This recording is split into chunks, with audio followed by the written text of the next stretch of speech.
받으실 하나님의 말씀은 마가복음 7장 14절의 말씀입니다. 마가복음 7장 14절. 오늘 은혜 받으신 말씀은 마가복음 7장 14절입니다. 우리 함께 봉독하겠습니다. 무리를 다시 불러 이르시되 너희는 내 말을 듣고 깨달으라. 아멘. 자, 다시 한번 무리를 다시 불러 이르시되 너희는 내 말을 듣고 깨달으라. 오늘은 마가복음 7장 14절의 본문에서 깨닫는 것이 은혜라, 깨닫는 것이 은혜다라고 하는 말씀으로 함께 은혜를 받고자 합니다. 오늘 본문의 말씀에 예수님께서 말씀하시기를 너희는 다 듣고 깨달으라 그랬어요. 깨달으라. 마태복음 15장 16절에도 예수께서 가라사대 너희도 아직까지 깨달음이 없느냐? 듣고 깨달으라. 예수님께서 섭섭해서 책망하며 고민하신 말씀입니다. 너희가 나이가 몇 살이길래 아직도 깨달음이 없느냐? 너희가 예수 믿은 지가 얼마인데 아직도 깨달음이 없이 그대로냐?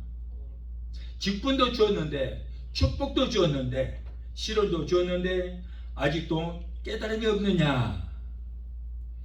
자, 이러한 주님의 말씀 앞에 우리는 무엇라고 대답을 해야 되겠습니까? 시편 49편 50절에는 존귀에 처하나 깨닫지 못한 사람은 멸망하는 짐승 같도다. 도적을 집안에 두고 문을 잠그고 밖에 나들이 가면은 집안에 있는 모든 소중한 것들을 다 잃어버리게 됩니다. 마찬가지로 우리 마음속에는 우리의 죄, 교만, 나태, 체면, 망설임, 자존심, 불신앙 이러한 것들을 버리지 못하는 것은 도적을 집안에 두고 문을 잠그는 것과 같다는 것이죠. 그래서 결국에는 실패자가 돼요. 그래서 내 속에 숨은 죄나 교만이나 나태나 체면, 망설임, 자존심, 불신앙 같은 것들이 있다면은 이제 그것들 다 버려야지. 그렇지 않으면 결국 실패자가 되고 맙니다. 이러한 것들이 내 안에 있는 가장 무서운 적들이에요. 많은 사람들이 마귀가 가장 무서운 적이다. 그런데 그렇지 않습니다. 가장 무서운 적은 내 안에 있습니다. 아까 말했듯이 교만, 나태, 체면, 망설임, 자존심, 불신앙 이런 것들이 바로 내 안에 있는 가장 큰 무서운 적들. 이것들이 은혜를 막아버리고 이것들이 내 신앙생활하는데 걸림돌이 되고 방해가 되는 거예요. 밖에 있는 것들보다도 내 안에 있는 이러한 적들이 여러분 가장 무서운 적인 것입니다. 자, 첫째로 끝까지 깨닫지 못하고 망한 신자가 되어서는 안 됩니다. 창세기 4장 3절 5절을 보면은 가인은 재물이 없어도 기도에 응답이 없어도 그 정도 됐으면 깨달아야 됐는데 깨닫지를 못한 신자였어요. 동생 아벨은 하나님이 원하시고 기뻐하시는 그 제사를 드림으로 그 재물을 하나님께서 받으시고 응답을 받았지만은 가인은 형식과 가식으로 제사를 드렸기 때문에 하나님께서는 그의 제물을 받지도 아니하시고 응답이 없었어요. 어떤 분들은 말하기를 아벨은 예수님의 피를 상징하는 양의 피로 피의 제사를 드렸기 때문에 하나님께서 그 피의 제사를 받으셨고 가인은 피의 제사가 아닌 곡물로 제물을 드렸기 때문에 하나님께서는 그 제사를 연락하지 않았다. 이렇게 말하는 사람들이 굉장히 많습니다. 그러나 이것은 너무나도 잘못된 거예요. 잠언서 3장 9절을 보면은 하나님은 너의 첫 소산물을 드리라 이렇게 하셨기 때문에 여러분 양을 치는 자가 양의 첫 새끼를 드리는 것이 당연하고 농사하는 자가 곡물의 첫 소산물을 드리는 것이 당연합니다. 당시에는 여러분 가인은 농사하는 자였고 아벨은 가죽 옷을 만들기 위해서 목축을 하는 것이 직업이었어요. 만일에 짐승의 피로 제사를 드려야만 된다면 아마 가인도 곡물을 드리지 않고 그 아벨에게서 양을 사서 그 양으로 제물을 드렸을 거예요. 그런다고 해서 하나님 받으시겠어요? 아니에요. 자기의 첫 소산물을 드리라고 그랬거든요. 그래서 아벨은 자기의 첫 소산물이 양으로 드렸고 가인도 자기의 농사는 첫 소산물을 하나님 앞에 곡물로 드렸습니다. 자, 구약에 보면 하나님께 짐승의 피만 드린 것이 아니었어요. 레위기 2장에 보면 첫 소산물인 곡물을 고운 가루로 만들어서 기름과 유향을 섞어서 소제로 드리거나 누룩을 넣지 않은 고운 가루에 기름을 섞어서 드리거나 아니면 떡을 만들어서 화덕에 굽거나 번철에 구운 것을 드리라 이렇게 말씀을 하고 있습니다. 여러분, 이렇듯 곡물을 제물로 삼아서 소제를 드리는 그런 경우가 많이 있었습니다. 하나님은 가인에게 제물을 받지 않으신 이유를 말씀을 하고 있어요. 그렇다면 하나님은 왜 아벨의 제물을 받으셨고 가인의 제물을 받지 않으셨는가? 창세기 4장 5절을 보면은 아벨은 자기의 양의 첫 새끼와 기름으로 드렸더니 여호와께서 아벨과 아벨의 제물을 연락하셨다. 아벨과 아벨의 제물을 연락하셨다. 그리고 가인과 그 제물은 연락하지 아니하시니라. 자, 제물만 받았어요 하나님이? 아니요. 그 자신을 먼저 하나님 받으신 거예요. 아벨을 먼저 받으시고 그 아벨이 드리는 제물을 받으셨다는 거예요. 가인을 받지 아니하시고 가인이 드리는 제물을 받지 아니하셨다는 거예요. 그랬더니 가인이 심히 분하여 안색이 변하니라.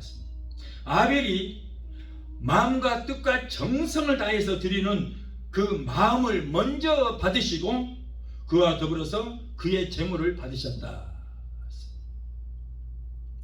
아벨과 그의 제물을 받으시고 가인은 아무런 정성이 없는 그냥 곡물로, 그것도 첫 소산물인지 아닌지 모르겠어요.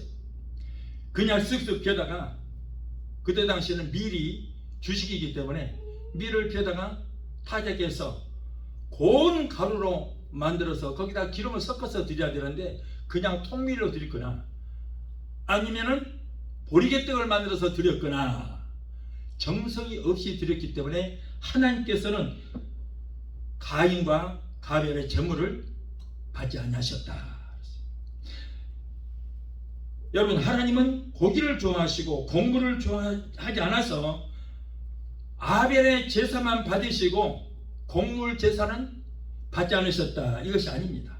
먼저 우리의 감사의 마음을 받으신다고 해요. 감사의 마음. 그리고 제물을 드릴 때 먼저 감사를 드려야 돼요. 시편 50편 23절에 감사로 제사를 드리는 자가 하나님을 영원롭게 한다고 그랬잖아요. 감사로 제사를 드리는 자가. 그러니까 아벨은 감사의 제물을 드렸지만은 가인은 감사의 제물을 드리지 않았다. 히브리서 11장 4절을 보면 믿음으로 아벨은 가인보다 더 나은 제사를 하나님께 드림으로 의로운 자라 하시는 증거를 얻었나니 하나님이 그 예물에 대하여 증거하심이라. 제물의 종류로 상관이 없다는 거예요. 아벨은 믿음으로 가인보다 더 나은 제사, 더 정성을 드리는 제사를 드렸다, 그런 말이에요. 가인은 전혀 정성이 없는 형식과 가식으로 의미 없는 제사를 드림으로 가인과 그의 제물을 받지 아니하셨다. 그러나 가인은 자신이 왜 응답을 받지 않았는지, 왜 하나님께서 자기의 제물을 받지 않으셨는지 깨닫지를 못하고 하나님은 불공평하다고, 자기 제물을 안 받고 동생 아벨의 제물만 받으셨다고 불공평하다고 시기 질투가 나갖고 자기 동생을 미워하고, 그리고 죄 없는 동생을 돌로 쳐서 죽여버렸어요. 그러니까 아벨의 피가 하나님 앞에 가인의 죄를 고소했다고 그랬습니다. 그 후로 가인은 무슨 일을 하든지 아무런 효력을 발생하지 않고 하나님께 버림을 받아서 일평생 쫓기는 피난 생활을 하다가 그대로 죽고 말았어요. 네 동생이 어디 있느냐? 네 동생이 어디냐? 그 동생을 죽여서 그냥 땅에 묻어버렸거든요. 하나님은 모르는 줄 알고 다 아십니다. 그럼에도 물어보는 거예요. 네 동생이 어디 있느냐? 네 동생이 어디 있느냐? 가인은 청망하시던 그 하나님 앞에 자신은 그 엄청난 죄를 지었음에도 불구하고 깨닫지를 못한 가인은 불행하게 살았고 결국 망하고 말았어요. 오늘날도 하나님이 여러분 예배를 드린다고 해서 모든 예배를 다 받으시는 것이 아니에요. 교회에 분쟁이 있고 서로 미워하고 성령이 계시지 않는 그런 교회의 예배는 절대 안 받습니다.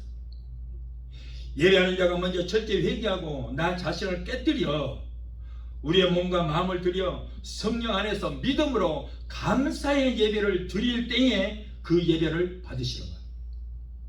오늘 우리가 같은 자리에서 똑같은 성경 본문의 말씀을 가지고 똑같은 말씀을 듣고 예배를 드려도 어떤 사람의 예배는 받으시고 어떤 사람의 예배는 안 받으세요. 다 예배를 받으시고 아니에요. 사람에 따라서 그 마음이 어떤가에 따라서 어떤 사람이 예배를 받으시고 어떤 사람이 예배를 받지 않으시고 예배에 집중을 하고 하나님의 말씀을 대언하는 그 종이 말씀에 집중을 하고 그런 자의 예배를 받으시는 거예요. 로마서 12장 1절을 보면 그러므로 형제들아 내가 하나님의 모든 자비하심으로 너희를 권하노니 너희 몸을 하나님이 기뻐하시는 거룩한 산 제사로 드리라. 이런 너희의 영적 예배니라. 자, 너희 몸을 하나님께서 기뻐하시는 거룩한 산 제사로 드리라. 이러한 예배가 나와 나의 제물을 받으시는 아벨의 제사가 되는 것입니다. 너희 몸을 하나님이 기뻐하시는 거룩한 산 제사로 드리라. 성령 안에서 우리의 몸을 들여서 거룩한 산 제사로 드릴 때에 하나님은 나와 나의 예배를 받으시는 거예요.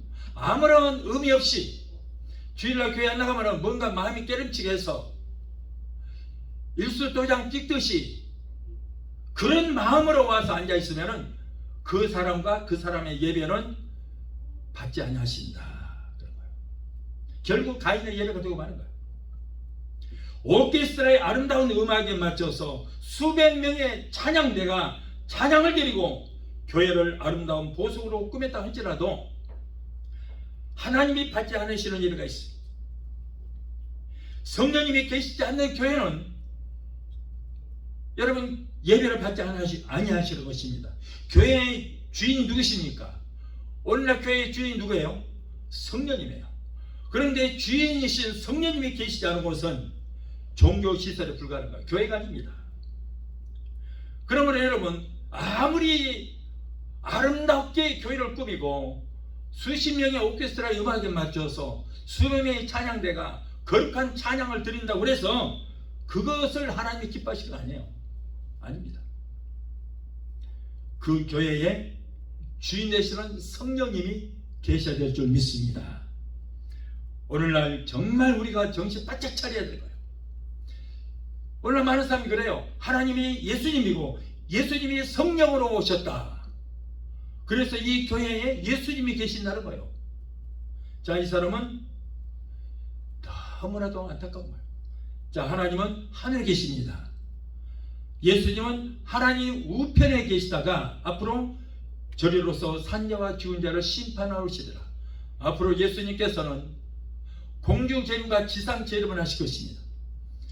그러나 이 땅에는 예수님께서 내가 가는 것이 너에게 유익이라. 내가 가지 아니하면 그가 성령이 너에게 오시지 아니하리라. 내가 감으로써 아버지께 부탁하여 보혜사 성령을 너에게 보내주시겠다 그랬잖아요. 내가 보혜사라고 하지 않고 내가 가서 아버지께 부탁하여 보혜사 성령을 보내주시겠다.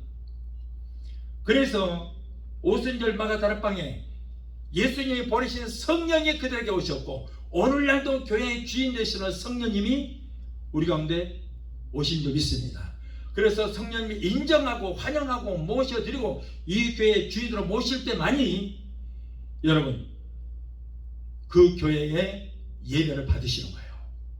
아방은 3년 반 동안 하늘문이 닫혀도 깨닫지를 못했습니다. 열왕기상 18장 보면은 아방은 우상을 섬기는 이세벨과 탈선된 결혼을 했습니다.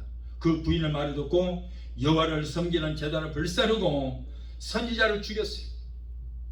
그리고 바알과 아세라를 섬기는 우상과 제단과 제사장을 세웠습니다. 이에 하나님께서 진노하셔서 하늘 문을 닫았기 때문에 3년 반 동안 비가 한 방울도 내리지 않았어요. 그러다 보니까 죄 없는 짐승과 산천 초목이 다 죽어가는 비참한 일을 당했지만 깨닫지를 못했어요. 지금 저 서부 지역의 남서부 쪽에는 지금 비가 안 와가지고 완전히 물이 동나버리고, 그리고 여기저기서 막 날씨는 더운 데다가 비는 안 오니까 호수는 다 말라버리고 산에 불이 막 여기에서 난다고 그래요. 굉장합니다. 지금 캘리포니아 쪽이라든가 네바다 쪽 이쪽에는 지금 굉장하다고 해요. 그러니까 우리는 그래도 정말 좋은 곳에 살고 있다는 것 하나님 앞에 감사해야 될 줄 믿습니다. 그러니까 비가 내리고 안 내리고 다 하나님이 하시는 거예요. 아방이 이렇게 하나님 앞에 범죄하니까 하나님께서 하늘을 닫아버려서 3년 반 동안 비가 내리지 않았어요. 모든 산초 초목이 다 불타버려요. 모든 짐승이 다 죽고, 그리고 사람들도 다 목이 말라 죽고 맙니다. 가인이나 아방은 모두 하나님을 믿고 신앙생활하는 자인 것입니다. 가인은 평신도를 상징하고 아방은 한 나라의 왕을 상징합니다. 이들은 기도에 응답이 없어도, 가는 길이 막혀도, 하늘 문이 3년 반 동안 닫혀도 끝내 깨닫지를 못하고 다 망하고 말았어요. 우리는 이와 같이 하나님의 책망과 공고를 깨닫지 못한 채 결국 실패하는 신자가 되어서는 안 되겠습니다. 내게 어려움이 있고 가정에 문제가 생기고 하는 일마다 안 되고 기도해도 응답이 없을 때 나와 하나님과의 관계에 무슨 문제가 있는지 돌이켜보고 우리는 깨닫는 역사가 있어야 될 줄 믿습니다. 자, 둘째로 깨달아도 무익하게 된 성도가 있습니다. 빌라도는 예수님의 무죄를 알았지만 돌이키지 않았어요. 마태복음 27장 24절을 보면 빌라도는 예수님에게 죄가 없는 것을 확실하게 깨달았습니다. 그래서 예수 저자는 무죄하다. 그리고 자기는 거기다 손을 털고 말았잖아요. 다 손을 씻고 말았어요. 죄가 없다고 했습니다. 분명히 죄가 없다고 무죄하다고 그랬음에도 불구하고 죽음의 자리에 내주었어요. 군중들의 대응하는 소리와 자기를 지배하는 그 가이사의 정책이 두려웠기 때문에 살인강도 바라바를 놓아주고 죄 없는 예수님을 십자가에 못 박아 죽게 했던 것입니다. 빌라도는 예수님의 무죄를 알면서도 유대인들이 항의를 할까 봐서 자신의 깨달음을 실천에 옮기지 못한 채 망령된 일을 행하였으며, 그 때문에 오늘날까지도 사도신경으로 고백하는 예수 믿는 사람들 모두가 빌라도에게 고난을 당하사 하고 고백함으로 오늘날까지 그 저주를 받고 있는 거예요. 누가복음 15장 27절에는 부자로 호사롭게 살던 자가 죽어서 지옥에 들어갔는데 그의 대문 앞에서 구걸을 하던 부자의 상 밑에서 떨어진 부스러기로 주워 먹고 살던 거지 나사로는 죽어서 낙원에 갔습니다. 부자는 북구덩이에서 너무나도 괴로웠어요. 정말 이 불구덩이에 고통당하는 것도 괴롭지만은 그 불구덩이에서 저 천국에 있는 사람들의 모습을 보고 그들이 행복하게 사는 모습을 보는 것이 더 아마 고통스러웠을 거예요. 그래 보니까는 천국에 아브라함도 있고, 그리고 자기의 상 밑에서 떨어진 부스러기를 먹고 살던 나사로도 지금 천국에 있는 거예요. 어때 아브라함이요? 나사로를 시켜서 내 혀에 싸늘한 물 한 방울만 찍어보내서 이 불타는 괴로움을 명쾌히 주시옵소서라고 이 간청했지만 거절을 다 했어요. 얼마나 뜨거웠으면 제발 그 자기 상미에 떠서 부스러기 음식을 주워 먹고 살던 그 나사로를 보내요. 내 입을 서늘하게 해달라고. 세상에서는 그렇게 엄청난 부자이지만 물 한 방울을 먹을 수 없는 그런 거지가 되고 말았어요. 그러나 거절당했습니다. 부자는 나사로를 세상에 보내요. 세상에 살고 있는 내 지금 5 형제들이 있습니다.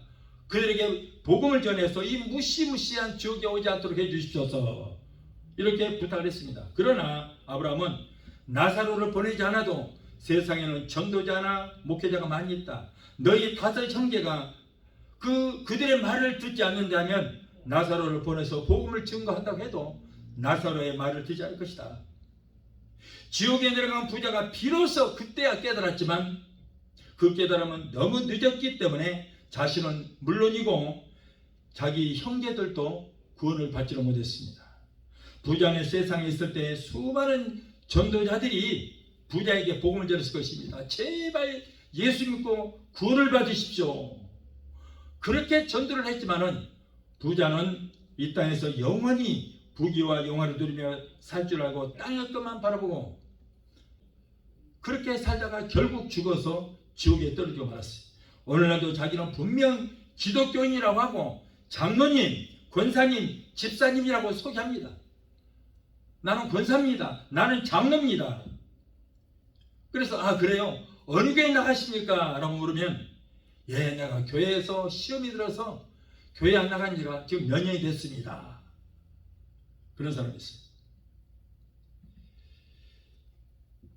여러분, 교회 안 나가는데 무슨 장로고 권사하고 집사입니까? 교회는 안 나가면 장로도 권사도 아닌 거예요. 이러한 직분은 하나님이 주신 하늘나라의 직분이기 때문에 교회에서만 부르는 직분이 것이다. 그런데 교회 안 나간 지가 지금 몇 년 됐다는데 그런데 무슨 장로고 권사예요. 여러분, 이런 분들은 이미 그분들은 구원은 취소가 됐어요. 천국도 취소가 됐습니다. 여러분, 어제 잘 믿었던 것, 그 믿음으로 구원을 받아서 천국 가는 거 아니에요. 어제 잘못 믿었어도 오늘 믿음으로 구원받고 오늘 믿음으로 천국 가는 거예요. 어제 잘못 믿었어도 오늘 믿음이 좋으면 되는 거예요.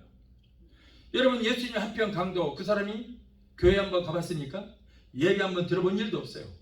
그런데 죽음 직전에 예수님을 알아보고 그리고 내 영혼을 우리 주님께 부탁한다. 그래서 오늘 네가 나와 함께 나원이 있으리라 그랬잖아요. 그래서 어제까지 아무리 잘 믿었어도 오늘 하나님을 떠나면 모든 것이 다 무효가 되는 거예요. 다 무효가 돼요. 구원은 취소됩니다. 한 번 구원받았다고 그 구원이 영원히 지속되는 것이 아니기 때문에 어떤 분들은 그래요. 선택받은 자만 구원받고 그리고 한 번 예수 믿고 구원받았으면 그 구원이 영원히 지속된다. 그런데 성경은 그런 말이 없어요. 여러분, 어제까지 잘못 믿었지만 오늘 잘 믿으면 여러분 그 순간에 영원히 구원받아서 천국 가게 된 줄 믿습니다. 오늘 잘 믿으면 돼요. 어제까지 잘못 믿었어요. 어제 잘못 믿고 어제 하나님 배신을 또 언제 다 잊어버렸어요. 상관없어요. 지금부터 잘 믿으면 된 줄 믿습니다. 지금 잘 믿으면 돼요. 역대하 15장 2절에 보면 만일 너희가 저를 하나님을 찾으면 하나님이 그를 만난바 되시려니와 만일 그가 저를 하나님을 버리면 하나님도 너희를 버리시리라고 그랬어요. 여러분, 그렇기 때문에 한번 구원받으면 그 구원이 영원히 지속된다는 것은 너무나도 잘못된 거예요. 그래서 우리는 절대 하나님을 멀리해서는 안 되는 것입니다. 자, 셋째로 잘 깨닫는 신자가 있습니다. 특히 불행을 만났을 때 잘 깨닫는 인생에 있어서 실패는 두 번째 하나님의 소리입니다. 왜냐하면 하나님의 소리는 평소에는 잘 듣지 못하다가 불행을 만났을 때 또는 내가 어떤 중병에 걸렸을 때 또는 내 삶에 실패했을 때 비로소 하나님의 소리를 들을 수 있게 될 것입니다. 그러므로 인생의 실패는 불행이 아니라 오히려 하나님을 만날 수 있는 정말 축복된 계기가 된다. 그런 말씀이에요. 누가복음 15장 11절의 말씀이 나오는 탕자는 큰 흉년을 만나고 깨달았습니다. 부유한 아버지의 둘째 아들로서 아버지의 간섭을 못 견디고 자기 재산을 몽땅 상속받아서 먼 나라에 가서 허랑방탕 생활하는 중에 자기의 재산을 모두 써버리고 이제는 흉년이 들었습니다. 이제는 자기 집에 돌아갈 수도 없어서 돼지가 먹는 쥐 열매를 이제 얻어먹고 그러면서 비참한 삶을 살게 되었어요. 당자는 그때 깨달았습니다. 이렇게 여러분 늦게라도 깨달음이 있어야 돼. 깨달았어요. 내 아버지 집에는 양식이 풍족한 일꾼이 얼마나 많은고, 그러나 나는 여기서 줄여 죽는구나. 내가 아버지 앞에 죄를 지었으니 이제 아버지 앞에 돌아가더라도 감히 아들이라고 생각도 못하고 품꾼의 하나만으로라도 인정해 주면 천만다행이라고 생각하고 당자는 아버지께 돌아갔습니다. 불효막심한 자신을 아버지가 쫓아낼 줄 알았는데 아버지는 돌아온 그 아들에게 입을 맞추고 목욕을 시켜주고 더러운 옷을 벗기고 새 옷을 펴줬어요. 소년은 가락지를 끼워주고 새 신발을 신겼으며 살찐 송아리를 잡아서 이웃과 친척들을 초청하여 잔치를 베풀며 죽은 줄만 알았던 아들은 다시 돌아왔으니 얼마나 기쁘냐고 하면서 여러분 이웃들과 함께 기쁨을 나누고 축복해줬어요. 우리도 불행한 일을 당할 수 있습니다. 이럴 때 우리는 재수가 없다거나 모든 것이 운명이라거나 사주팔자로 돌리지 말고 하나님의 품을 떠나서 허랑방탕하기 때문에 이런 흉년을 만났다고 깨닫는 역사가 있어야 될 줄 믿습니다. 사업에, 건강에, 직장에 흉년을 만나 재물과 기쁨과 웃음과 그리고 소망과 믿음을 몽땅 도적 맞게 된 경우에는 내가 왜 흉년을 만났을까? 왜 내게 이런 일이 있을까라고 깨닫는 역사가 있어야 될 줄 믿습니다. 다음으로 하나님은 약자를 도우시는 분이심을 깨달아야 돼요. 고린도전서 1장 27절 28절을 보면 하나님께서 세상에 미련한 것들을 택하사 지혜 있는 것들을 부끄럽게 하려 하시며 하나님께서 세상에 천한 것들과 멸시받는 것들과 없는 것들을 택하사 있는 것들을 패하게 하려 하신다. 하나님은 많이 배우고 똑똑하고 잘난 사람을 쓰시는 것이 아니라 낮은 자, 겸손한 자, 못 배운 자, 가난한 자를 성령으로 기름 부으시고 능력 주셔서 그런 사람을 귀하게 쓰신다. 그런 말씀이에요. 무디는 자기가 가난하고 못난 자인 줄 알고 항상 매사에 자신감이 없었어요. 그런 가난해서 학교를 9개월밖에 다니지를 못했고 무식해서 10마디 말을 하면은 7마디는 실수를 하기 일쑤였고 그래서 사람들을 대하는 것을 자꾸 두려웠어요. 그러나 나는 이렇게 무식하기 때문에 오히려 세상은 나를 천대하고 나를 버려도 하나님은 나를 안 버릴 것이라고 믿고 성경 말씀대로 살기로 결단 내렸습니다. 히브리서 4장 12절에 하나님의 말씀은 살았고 운동력이 있다는 그 말씀을 믿고 실천하다가 성령의 불세례를 받고 100만 명을 예수 믿게 하는 놀라운 전도자가 되었던 것입니다. 또한 그것으로 끝나지 않고 시카고의 무디 성서 학원을 설립하여 많은 능력 있는 주의 종들을 배출했습니다. 다음으로 성령 충만의 권능의 중요성을 깨달아야 합니다. 사도행전 1장 8절에 오직 성령이 너희에게 임하시면 너희가 권능을 받고 예루살렘과 온 유대와 사마리아와 땅끝까지 이르러 내 증인이 되라 하셨어요. 베드로는 무식한 어부였으나 예수님의 제자가 되고 12명 중에서 가장 무식한 사람인데 가장 예수님께 인정받는 수지자가 되어서 온갖 신비로운 체험을 당하고 천국 열쇠까지 받는 그런 화려한 경력을 가진 사람이었습니다. 베드로가 오순절 성령 받기 전에는 그가 진정으로 예수를 믿는 자가 아니었고 구원을 받지도 못했습니다. 그는 예수님을 저주하고 달아나는 실패자로 살았지만은 오순절 성령 세례를 받았을 때 비로소 그의 영혼이 구원을 받고 호랑이가 날개를 단 것처럼 하루에 3,000명씩 5,000명씩 회개시키고 예수 믿게 하는 그런 엄청난 큰 일을 하게 되었습니다. 성령의 역사가 없는 사람은 콩나물 신자입니다. 콩나물을 자라서 국을 끓이고 나물 무침을 할 수 있지만은 그 콩나물은 종자가 될 수 없는 것처럼 신자요 직분자라 할지라도 성령 세례를 받지 못하면 종자할 만한 신자가 못 된다. 우리가 교회 다니지만은 교회에 오래 다니는 것이 직분이 높은 것이 인기가 있는 것이 장한 것이 아닙니다.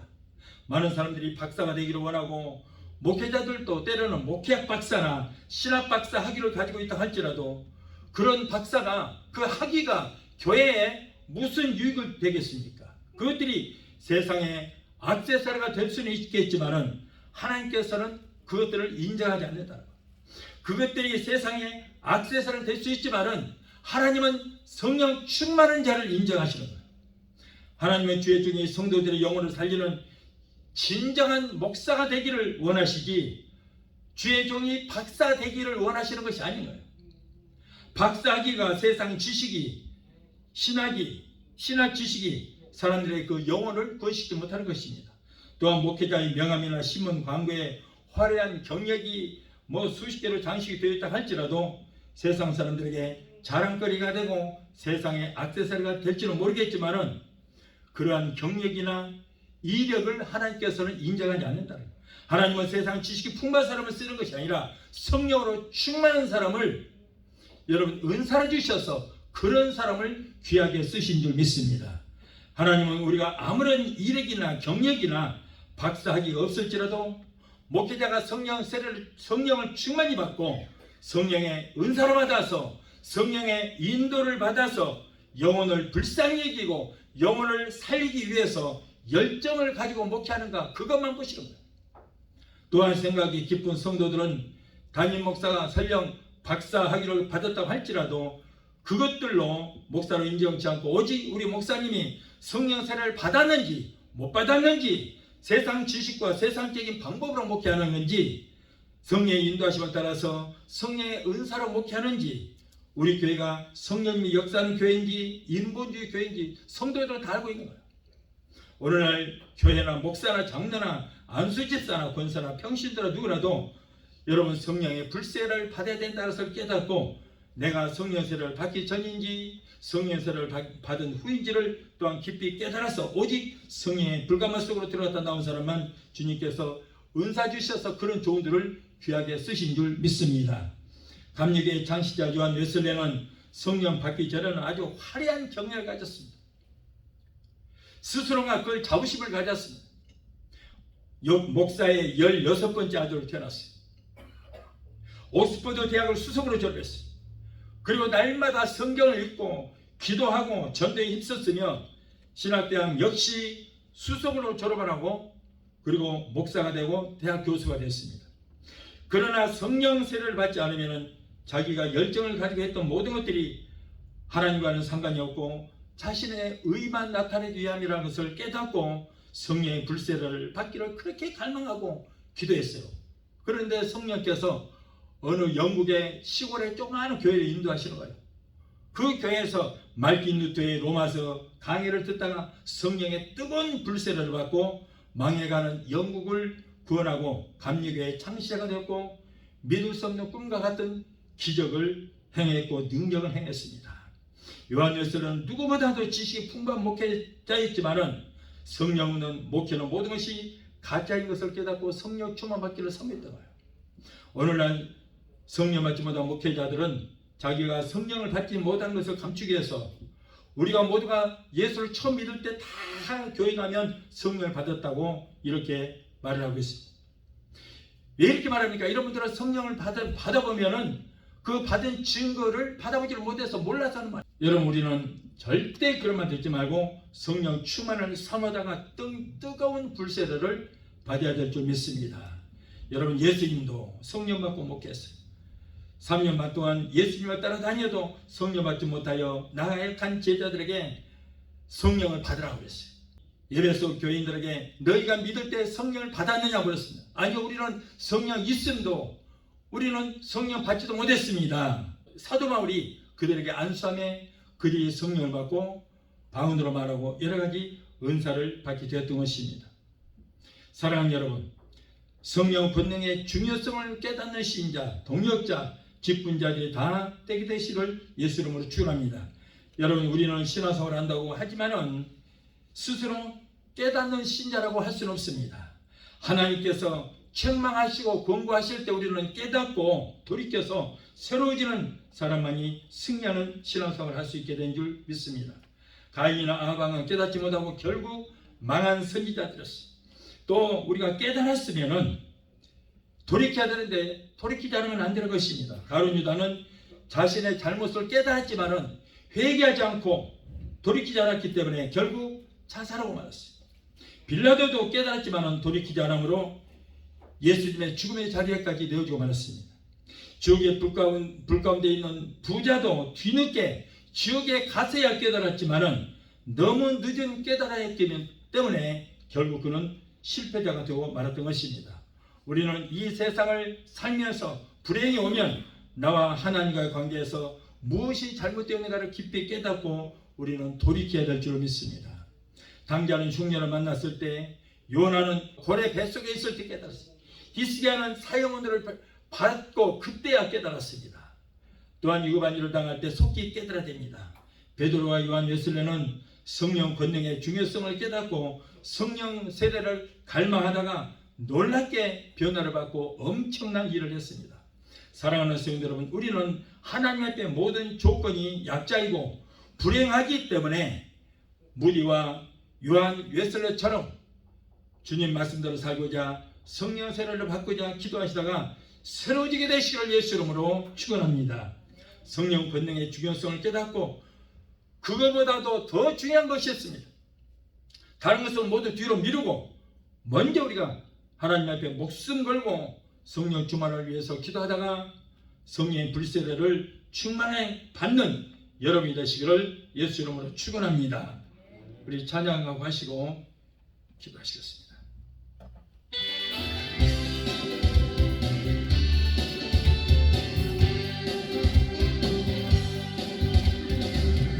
이사야의 입술에 제단수 뿌리마듯 성령의 불 임하여 내 입술에 닿네. 내 영혼의 찬양이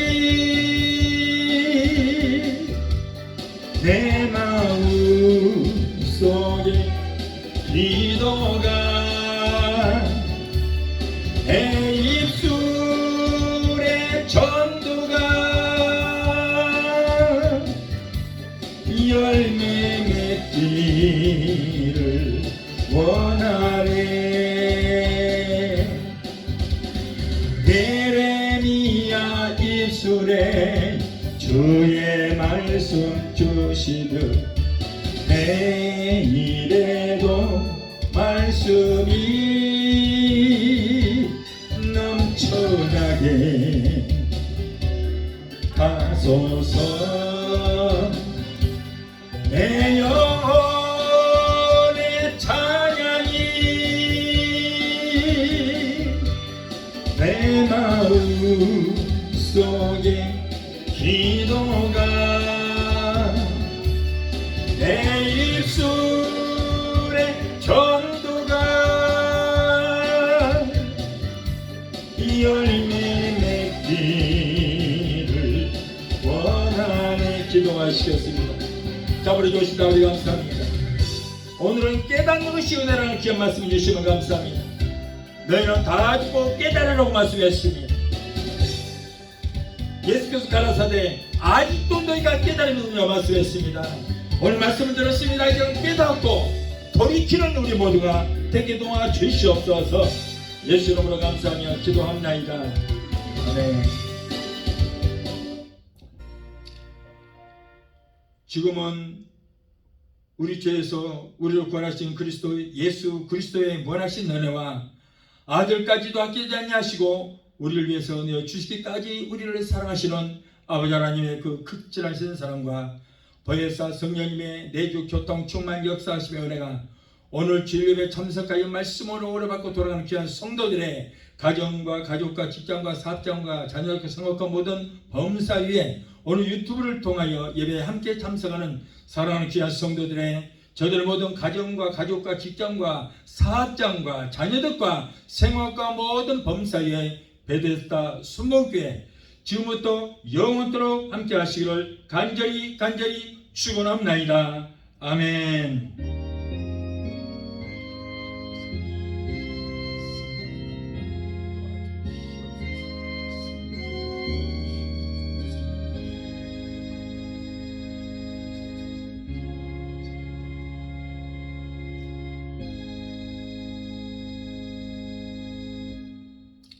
할렐루야. 하나님께 영광.